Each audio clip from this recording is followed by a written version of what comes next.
আপনারা সবাই কেমন আছেন? আশা করি সবাই ভালো আছেন। আজ বাংলা বিষয়ের বর্ণ নিয়ে আলোচনা করব। মূলত স্বরবর্ণের উচ্চারণ নিয়ে আজ আপনাদের সামনে আলোচনা করা হবে।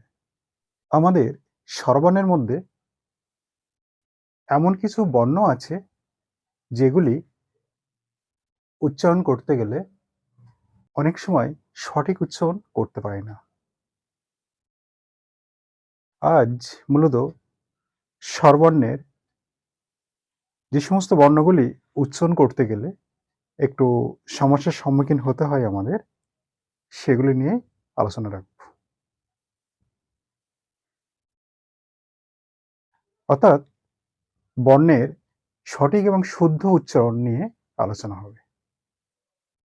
যেমন স্বরবর্ণের মধ্যে আমি লিখেছি বোর্ডে, একটু দেখুন, হর্ষ ই।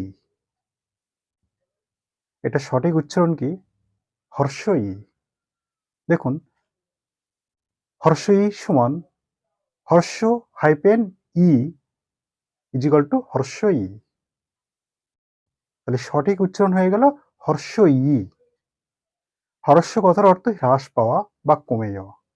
অর্থাৎ এই বর্ণটি উচ্চারণ করতে গেলে শ্বাস বায়ুর আধিক্য কম লাগে, তাই এটি হলো হর্ষই। এটাকে অনেকে আমরা বলি হর্ষই, রস্যই, কিন্তু সেগুলি সঠিক উচ্চারণ নয়। এর সঠিক উচ্চারণ হলো হর্ষই। এবার আমরা আলোচনা করব দীর্ঘই সম্পর্কে।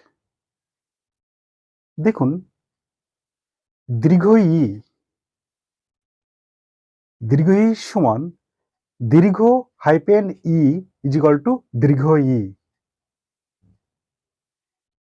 দীর্ঘই কথার অর্থ কি? দীর্ঘ কথার অর্থ অনেক বা বড়। অর্থাৎ এই বর্ণটি উচ্চারণ করতে গেলে শ্বাস বায়ুর আধিক্য একটু বেশি লাগে, তাই এর নাম দীর্ঘ ই। অনেক সময় একে আমরা দীর্ঘ ই এরকম ধরনের কিছু বলে থাকি, কিন্তু এর সঠিক উচ্চারণ দীর্ঘ ই। এবার আমরা আলোচনা করব হর্ষ উ সম্পর্কে। দেখুন, এই বর্ণটি উচ্চারণ করতে গেলে আমাদের অনেক সময় আমরা হর্ষ, রস্য এরকম ধরনের ভুল উচ্চারণ করে থাকি, কিন্তু বর্ণটির সঠিক উচ্চারণ হর্ষ হাইপেন উ ইজিক্যাল টু হর্ষ উ। অর্থাৎ হর্ষ উ, সঠিক উচ্চারণ হর্ষ উ। একটু ভাঙলে দেখা যায় সেই হর্ষের মতো। হর্ষ কথার অর্থ হ্রাস পাওয়া বা কমে যাওয়া। অর্থাৎ এই বর্ণটির উচ্চারণকালে শ্বাসবায়ুর আধিক্য কম লাগে। এই বর্ণটির সঠিক উচ্চারণ হর্ষ উ, অনেকটা ওই হর্ষ ই এর মতো, হর্ষ উ।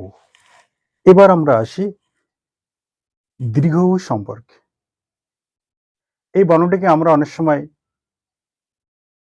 দুর্ঘ, দীর্ঘ এরকম বলে থাকি, কিন্তু বাংলা ব্যাকরণের নিয়ম অনুযায়ী এর সঠিক এবং শুদ্ধ উচ্চারণ দীর্ঘ উ। দীর্ঘ হাইপেন উ ইজিক্যাল টু দীর্ঘ উ। তাহলে এর সঠিক উচ্চারণ হলো দীর্ঘ উ। বর্ণটি ভাঙলে দেখা যায় বা বোঝা যায় দীর্ঘ কথার অর্থ অনেক বা বড়, ঠিক অনেকটাই দীর্ঘ এর মতো। অর্থাৎ এই বায়ুর উচ্চারণকালে শ্বাস বায়ুর আধিক্য বেশি লাগে, ফুসফুস থেকে শ্বাস বায়ুর আধিক্য বেশি লাগে, তাই এই বর্ণটির নাম হলো দীর্ঘ উ। বাদ বাকি যে বর্ণগুলি রয়েছে স্বরবর্ণের, সেগুলির উচ্চারণে তেমন কোনো অসুবিধা হয় না। আজ এই অবধি। ওকে।